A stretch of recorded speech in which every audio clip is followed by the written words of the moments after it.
coming to this policy brief.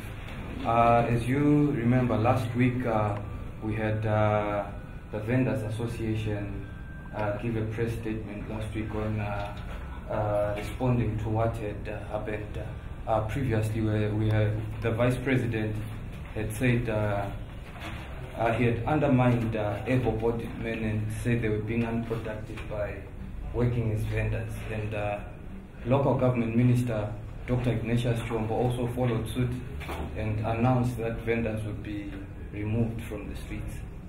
It generated quite some robust debate that we thought we should keep going in the interest of national debate around job creation and the state of job creation in the country. So today we have invited experts from different organizations and backgrounds. We have, I think I'll ask them to introduce themselves. But we have Mr. Nyasha Mchichwa, Samuel Wadzai, and Mr. Sbanda from ILU. But I'll just ask them to introduce themselves, as we are here today talking about the state of employment in the country, the state of job creation. As you know, in its Zim Asset economic blueprint, the ruling party promised that it would create, if I'm not wrong, it would create 228,000 jobs in the first and second year of its tenure in power. So we just want to find out from the experts what their thoughts are, what their take is, if these jobs have been created. If they haven't, where do they see these jobs being created? Where are the jobs going to come from? So I'll just ask them to introduce themselves and then we proceed. Okay, thank you, colleagues. Thank you for inviting us. My name is Samuel Wadzai. I'm the National Director of National Vendors Union Zimbabwe. Thank you. Afternoon, everyone. My name is Nyasha Mchichwa. I'm an economist researcher with the Labour and Economic Development Research Institute of Zimbabwe. I'm Simbalashi Sbanda. I'm with the International Labour Organization. Okay, thank you very much, gentlemen. Perhaps to get the ball rolling, we'll just ask perhaps Mr. Sbanda to just take us through on employment statistics in the country. What's the state of unemployment in the country? What progress has been made so far from your point of view as ILO? You work with even Zimstats and other organizations in compiling statistics and things like that. Thank you. I think a good point of departure would be maybe to familiarize each other with what the International Labour Organization does. Its mandate is to promote decent and productive work in conditions of freedom, equity, and human dignity.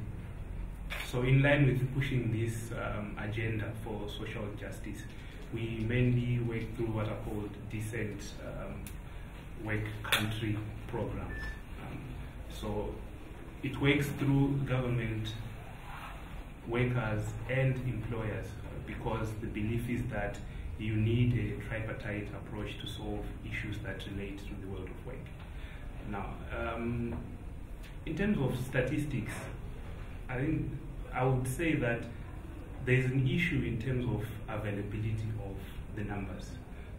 It's generally very difficult to get comprehensive statistics relating to all facets of employment. And this is not just a challenge which is unique to Zimbabwe, but it's a global issue. But with that in mind, Zimbabwe does have a fairly good set of statistics. They have been publishing regularly and on time. We get employment statistics once every 4 years, and this is in the form of the labor force survey. But even though the statistics are there, I think there's an issue in terms of how the statistics are interpreted. There is a tendency for organizations or for media houses to take one indicator, largely the unemployment or the employment indicator, and then draw conclusions based on that one indicator. And as the ILO, we've noticed a lot of discussions which have been happening in the media, and we note that a lot of these discussions are made without looking at the whole picture. of the issues that you need to look at in terms of understanding what's going on with employment in Zimbabwe. The current set of comprehensive statistics that we have are from 2011. And according to these, you will find that unemployment stands at 11%. Okay. And I know the whole debate is that correct? Was that done properly? Yes, in terms of international definitions and international standards, that is accurate. Zimbabwe has an unemployment rate of 11%. That's actually according to the broad definition. If you want to look at a strict definition, the unemployment is around 5.4%. But I think what the discussion is missing are the nuances of the employment, the state of employment in this country. I think the discussion should move beyond the unemployment statistics, but we start to talk about decent work or the quality of the jobs that are available. If you then focus on that, you will discover a lot of issues which require attention. Primarily, you will note that 80% of these jobs are in informal economy. And what does that mean? It means that you have jobs that have what we call decent work deficits. You have huge sections of the population that are living in what is called working poverty. You have a job, but the kind of allowance or the kind of income you have is not sufficient for you to reach a certain decent lifestyle. Okay, that's the first thing. The second thing is that you'll be excluded from social protection and labor administration systems. So you have a job, but you do not have a contract, and you are in a precarious position where you can be fired at any point in time, or where you are exposed to occupational and certain health risks. And ideally, these are not jobs that you then think are ideal. The other issue that we need to introduce in this discourse is the issue of underemployment. Underemployment can occur in two ways. The first way is in terms of hours. You have certain individuals, with Zimbabwe, when they're collecting their statistics, they look at 40 hours. Who has worked for less than 40 hours in the last reference period, but was keen to work more than that.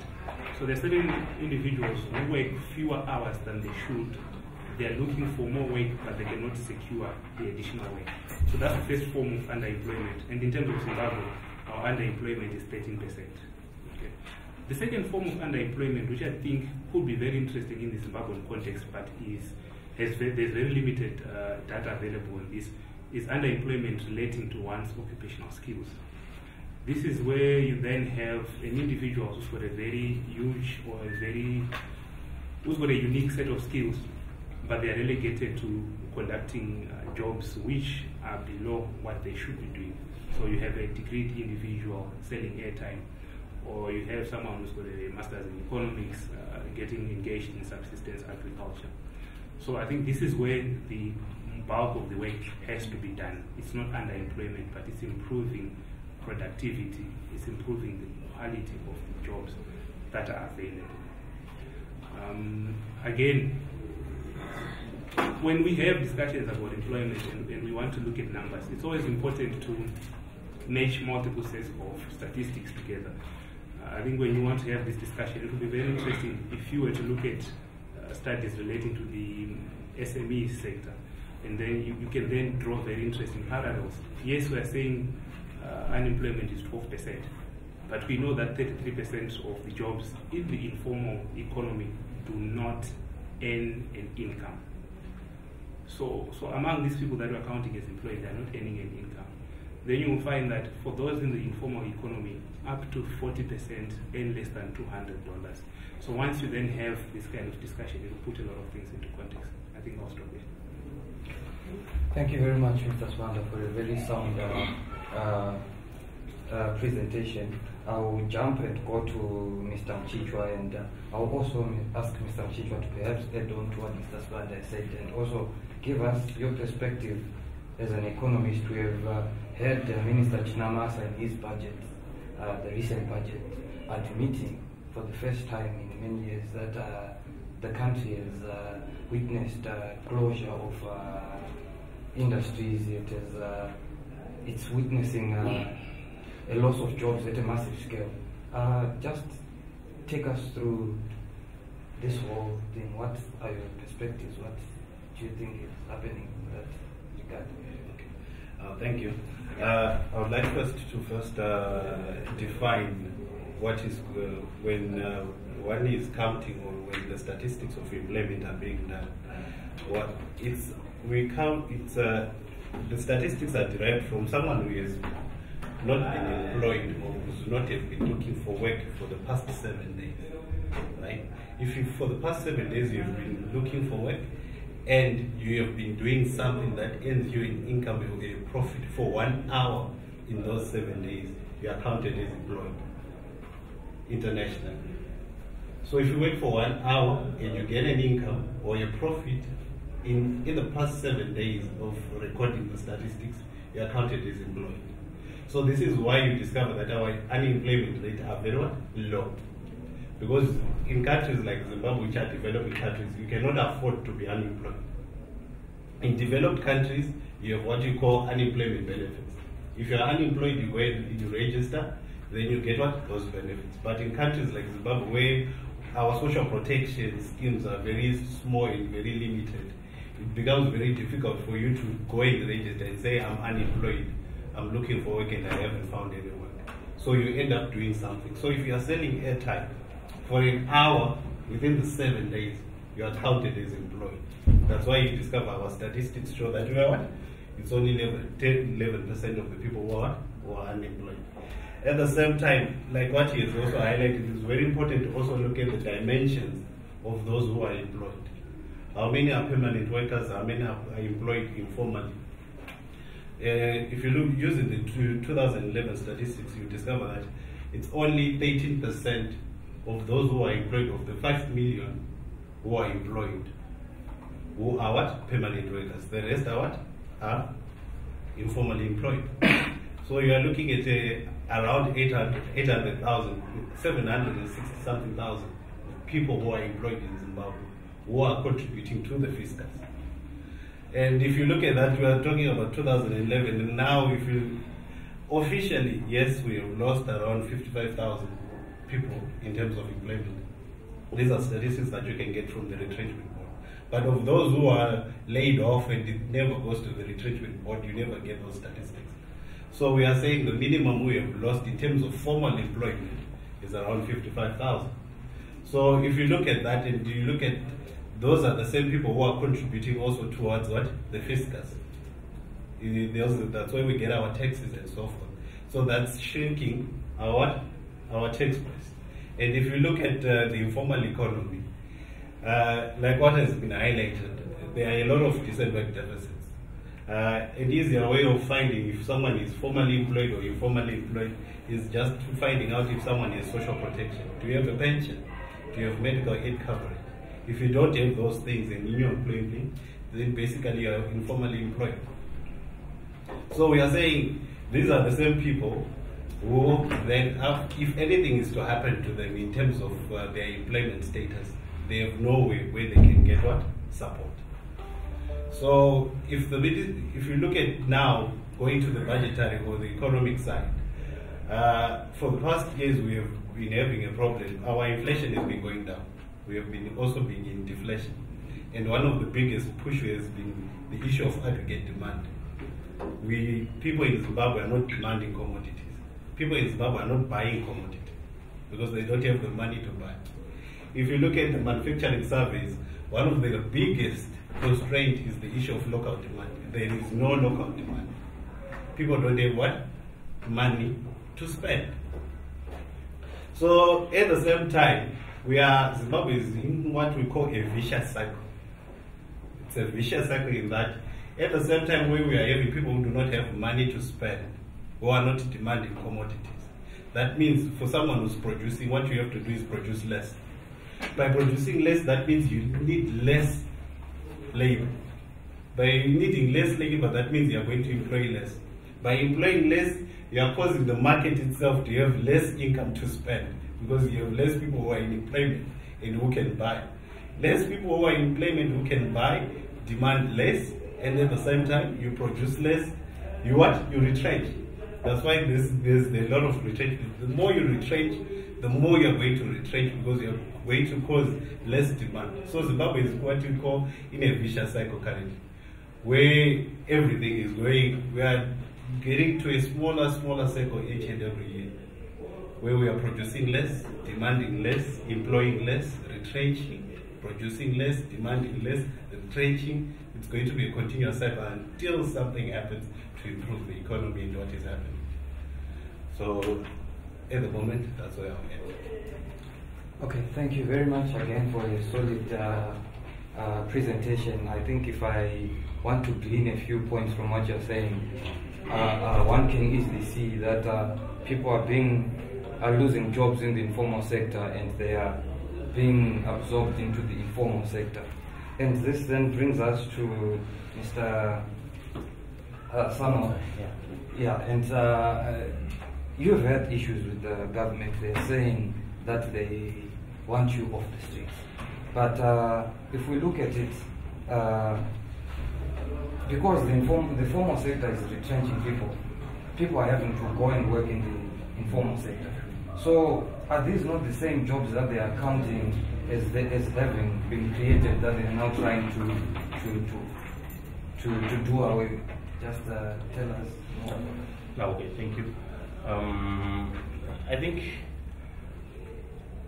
there is a lot of hypocrisy on the part of the government. They are saying that they have managed to lower the unemployment rate to 11%. Of course, based on the analysis the two gentlemen have presented.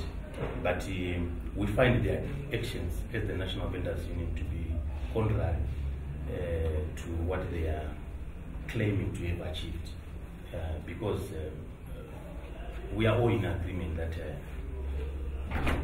the biggest employer at the moment is the informal sector, vending to be specific. But the conditions for the approach by the same government to assist or to organize the same sector, which they are claiming to have improved the employment rate in the country, are contrary to what they are doing on the ground. For example, I'll give for example the decision by the government to push vendors out of their current operating sites, to push vendors out of CBD areas throughout the country, is against their celebration that they have managed to reduce unemployment to 11% because of the informal sector. It's the sector that they are not supporting. It's a sector that they are making it very difficult for people to operate within. In Harare alone, they are aiming at removing not less than 20,000 vendors by next week. And vendors, I think, constitute 80% of the informal sector. So it then contradicts what they are doing on the ground and what they are claiming to have achieved at a policy level. So we find it very difficult to understand their calculations or their celebrations. But that being said, we still believe that vending is not necessary unless if we can anchor our argument on the informal sector and say entrepreneurs, But if we are talking about vendors, the majority of vendors are into vending, not because they want to be vendors. I need to be educated more. But if you go into the streets there and ask 90% of our members if they are into vending because they want to be vendors, they will tell you no. They are into vending because they want to survive on a daily basis. They want to put food on the table. 60% of vendors operating in Harare, this is a research that we've done recently, are holders of tertiary qualifications. These are people who went through training colleges and universities, and there was no module, or subject focusing on vending. But they decided to go into vending because Shanga's a presa, so to speak. So, if you tell them, if you ask them, are you employed? They will refuse to accept that. They will say that I'm in the street because I want to make sure that my kid is able to go to creche, is able to go to school, I'm able to put food on the table. To them, employment means going and practice what they have been trained in various tertiary institutions. So this is a problematic area within the vending enterprise, but the statistics that we have been given here by economics, they're speaking otherwise, but vendors believe that they are not employed, they are still looking for employment, and they believe that the rate of unemployment in Zimbabwe is between 80 and 90%, because they are now constituting 80% of people roaming around the streets of Ireland. I think that's what I can say. Thank you. Thank you very much again for a solid presentation. A lot of issues are coming out from your presentations, gentlemen. We have heard you accusing the government of hypocrisy. They are, at one hand, celebrating the empowerment policies, glorifying themselves for having, come up with these revolutionary policies that have empowered people. But on the other hand, we see them trying to do away with the same people they are claiming to be empowering. So, going forward, should we say then that, maybe coming back to you, Sam, yes, the government has failed in its promise to create employment for the citizens? Yeah, they have failed in two perspectives. The first perspective is that as vendors we believe that to be employed, you have to be absorbed in the formal job market. That's what vendors believe. I might think differently, I might believe differently, but that's what vendors believe, because when they went to school to be trained as an accountant, they wanted to be an accountant, not to be an end-time vendor. That's the first perspective. They wanted to practice what they learned. Then on the other hand, the government is not supporting the informal sector, which they are claiming, to be the indicator of their success in terms of job creation. They are not supporting in any way. If anything, they are trying to dismantle the same indicator of success. So we are saying there is nothing for the government to celebrate unless and until they change their policies in terms of how they are dealing with the informal sector. I think Chombo last week was very clear. They don't want vendors. They don't want. It did not provide any alternative in terms of how vendors or the informal sector should be organized. So to me, I will quickly conclude that this guy is not committed, because we all know Chombo is a doctor, and the moment you start to talk about removing people from their areas of occupation, you should have an alternative, especially in Zimbabwe, where everyone knows that the industries are closing. What Chombo did last week was just to say we need to remove vendors because we need to maintain clean streets, and it's absurd because we cannot prioritize cleanliness at the expense of livelihood. So it speaks volumes about the commitment of the government to support the informal sector, where their celebration is anchored, and where the statistics of these two gentlemen is anchored. So to me, and to the organization that I represent, they have failed unless they change the way they are dealing with the informal sector, because this is now chikona chao chavakumbira nacho chokuclaim a victory. And if they are not supporting chikona chao, we will condemn them and saying we have failed. There you have it. The vendors are saying they don't consider themselves as employed. Our two experts here have talked about a wider issue of underemployment. We have people who have skills but who do not have proper jobs or appropriate jobs that are tally or that are commensurate to the skills that they have attained. I don't know, I just want to ask, going into the future, I just want to ask the economists, where do you see the jobs being created? I think first and foremost, it's also important to highlight that not only has the government failed, if we say they have failed, it's like if you write a test and you finalize the test and we say afterwards you have failed. Like, the government of Zimbabwe has not failed. It is failing. It's still in the process of failing to create employment. Because if you look at what is happening now, I think from the ILO and everywhere else, you discover that currently the trend around the world is formalizing the informal economy, where we are moving people from the informal economy to the formal economy. Whereas in Zimbabwe, we are doing the opposite. Where we are informalizing the informal economy, and we are proud of it. And we are saying we are creating a new economy.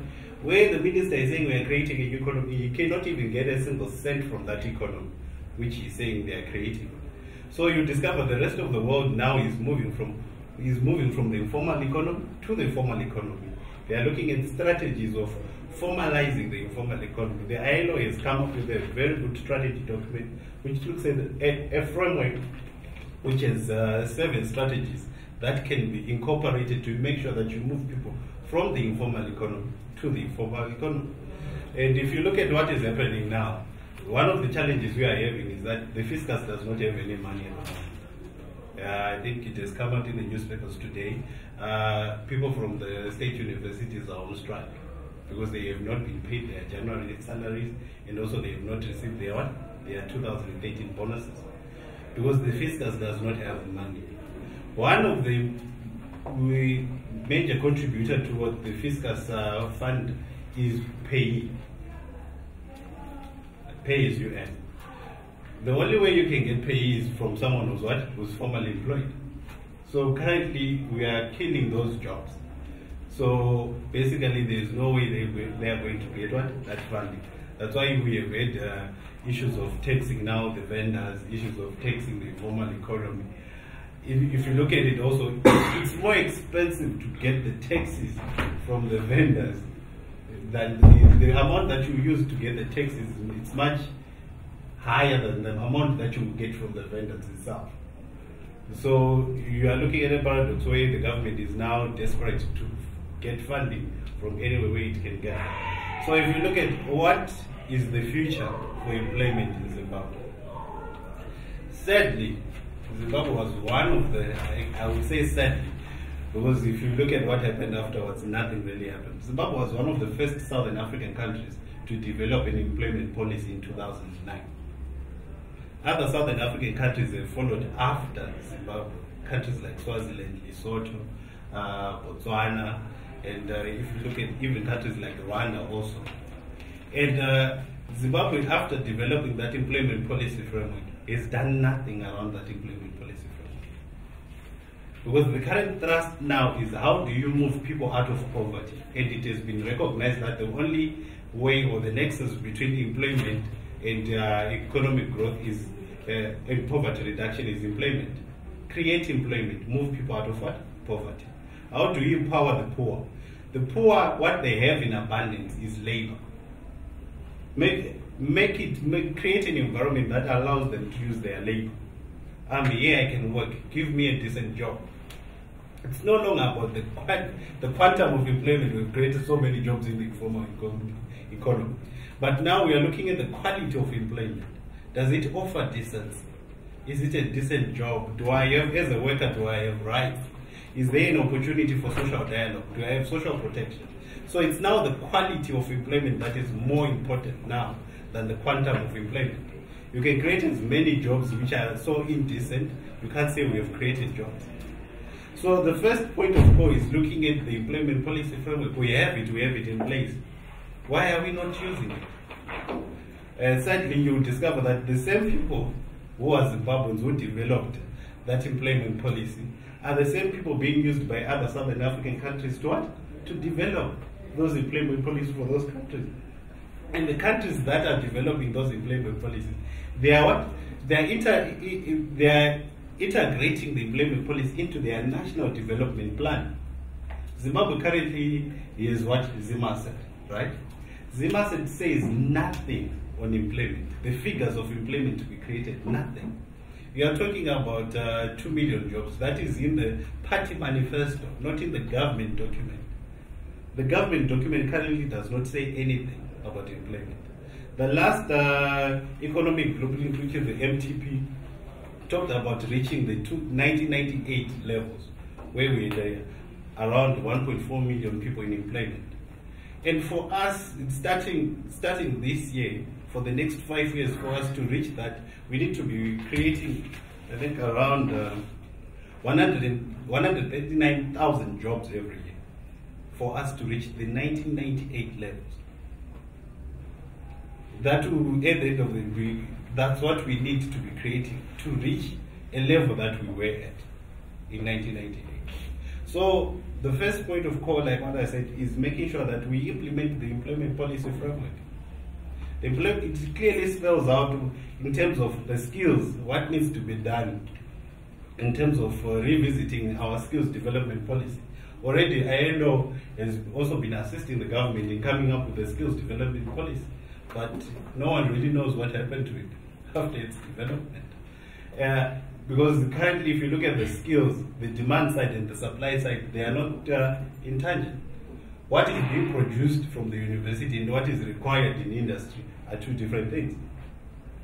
Why can we not create public and private partnerships where you have the mining sector having a mining school which really tells and teaches and tutors people around the new technology which is there and how it is used, so that when one moves away from the tertiary education and goes for employment, he has the skills that he requires.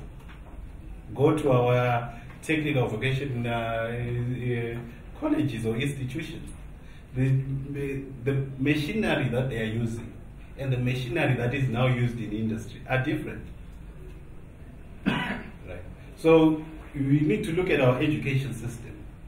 How can we improve it so that one becomes employable after what? Going through the whole system. We need to look at also our social protection mechanism.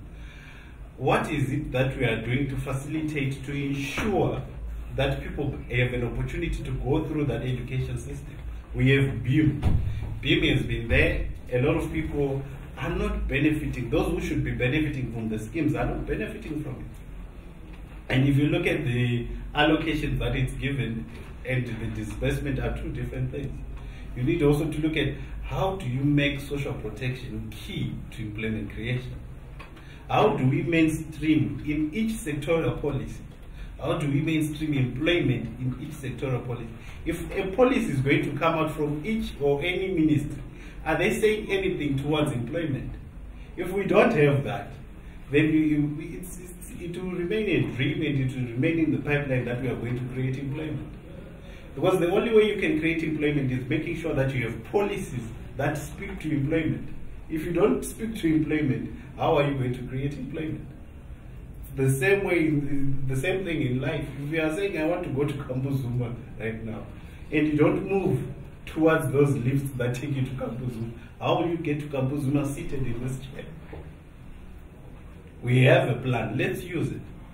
It was developed through the ILO's assistance in 2009, adopted by Cabinet in 2010 on the 1st of June, but up to this very day, it hasn't seen light.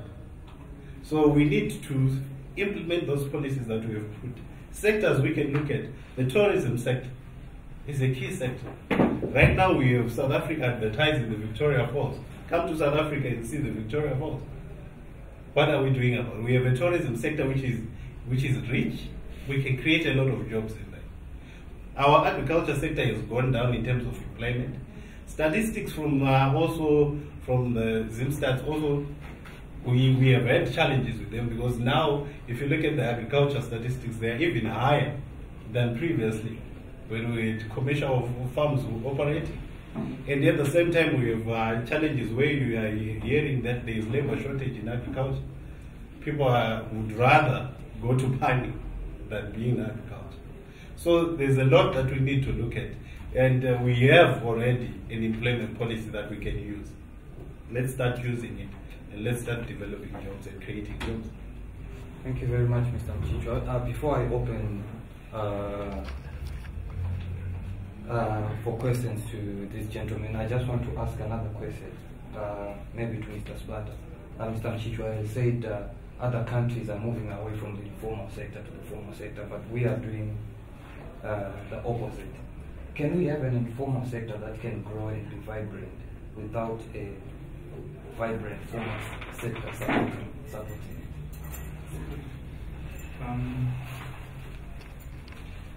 I think the way to look at it is that the informal economy is a reality. And if you look at the whole of Africa, they've got similar numbers. They've no less than 40% of the working population engaged in the informal economy. The real issue is that you need to make the quality improvements that we were talking about. You need to ensure to safeguard people's rights at work. I could be working in the informal economy, but I should have rights as a worker in the informal economy. I should be able to negotiate with an employer, if I have an employer, to negotiate the terms of my contract. I should work in a safe environment. I should have job security. So I think that is the starting point. Let's make the quality improvements that are needed to make these jobs in the informal economy decent jobs, such that workers in these sectors are not in precarious situations. I think that's the first aspect. The second aspect is that once you start making these quality improvements in the informal economy, and you improve conditions in the environment, what I call the ease of doing business sectors, and you get your policies right, you will then have businesses that are in the informal economy graduating or growing out of the informal economy into formal small and medium enterprises. I think that is what lessons from other countries are saying.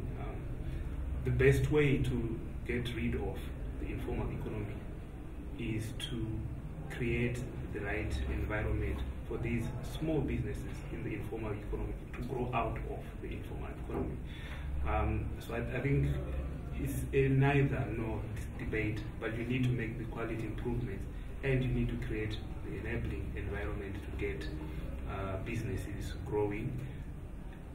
If the environment is conducive, or if the doing business sectors are friendly enough for traders that are in the informal economy, these are business-minded people. If there are enough of pull factors, they will transition on their own. If at some point it makes sense for me to have a bank account, there isn't a need for any kind of enforcement or anything. If it makes business sense, people in the informal economy will open business accounts. There's always a cost and a benefit analysis that they do.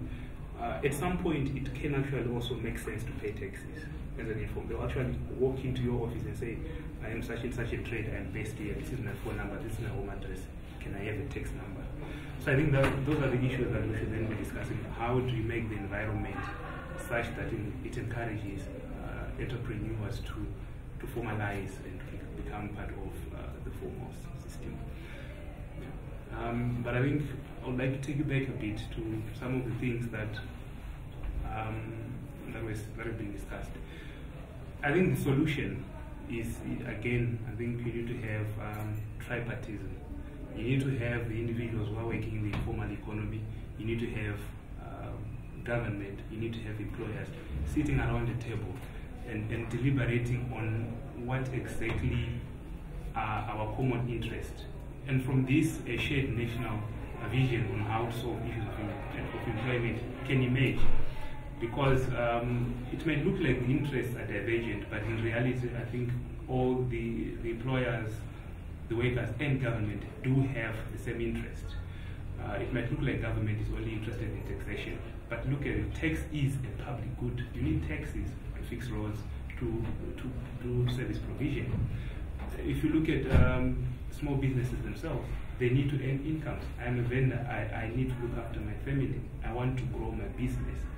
If you're a big employer who's listed on the stock exchange, you also have a vested interest. You can have arrangements where these entities partner up with vendors, with informal traders, and structure relationships which are beneficial across the board.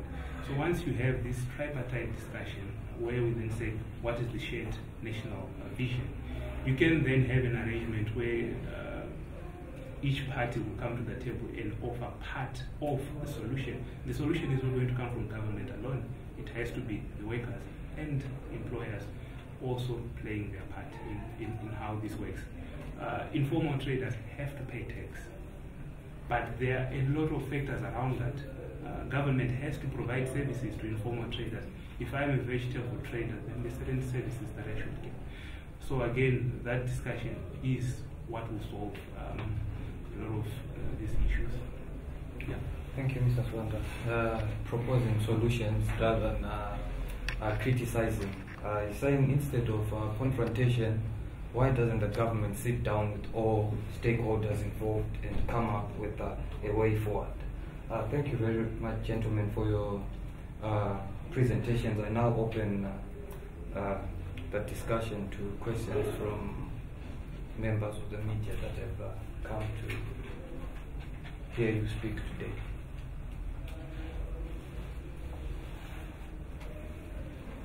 Okay, my question is directed to the Vendors Association official. I need to know what measures you have in place to deal with the situation at hand, especially facing this. There's been more of a blame game whereby the government is stating that the vendors must move must move from the streets, and we are defending that. What measures do you have in place should the government, in the situation where the government is sent away those vendors? Do you have any mechanisms in place from the union standpoint? Yeah, okay. Thank you. I thought you were going to ask what are you going to do to prevent your members from being sent out?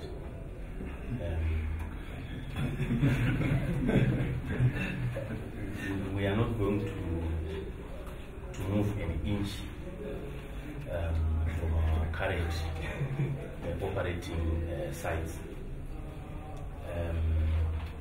Not because we want to disobey the government, but because we want to survive. We want to look after our children. We want to send our children to school. So we are going to resist any move aimed at removing us from our current operating sites. It's improper. I think everyone agrees. It's improper because everyone knows the state of the economy.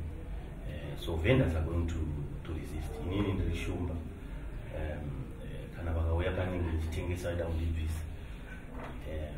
I will roll, but I don't know other members of my organization, their strategies. But basically, the long and short of it is that we are going to resist. We will not be moved easily. Yes. I just want to comment on the last analyst on the issues of coming up together, because the problem is within us, Zimbabweans. It doesn't belong to any other country except Zimbabwe. And as the chairman of the Vendors Association is actually speaking, saying you also need to eat. We might have different aspects of living.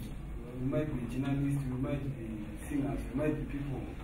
But at the same time, our relatives, at the same time, they've got other professionals, which is that maybe they've got talent in selling vegetables. And that is how they can survive. And at the same time, the current situation, the economy is not standing very well. And we should come up together. And we come up with a strategy that is going to help towards everyone to develop this nation. Because the moment that we start blaming the government and blaming anyone, it does not make anything but only coming up with solutions that would give us some activities. I think that will develop this. Thank you. Any more questions from the floor? Yes, Tom. Okay, I need to ask the economist. There's been an increase in the sale of locally produced goods in the streets, in sort of things, Colgate, soap and stuff. Isn't that push the production levels up in those companies? And isn't that increase the level of employment maybe by 1% or 0.5?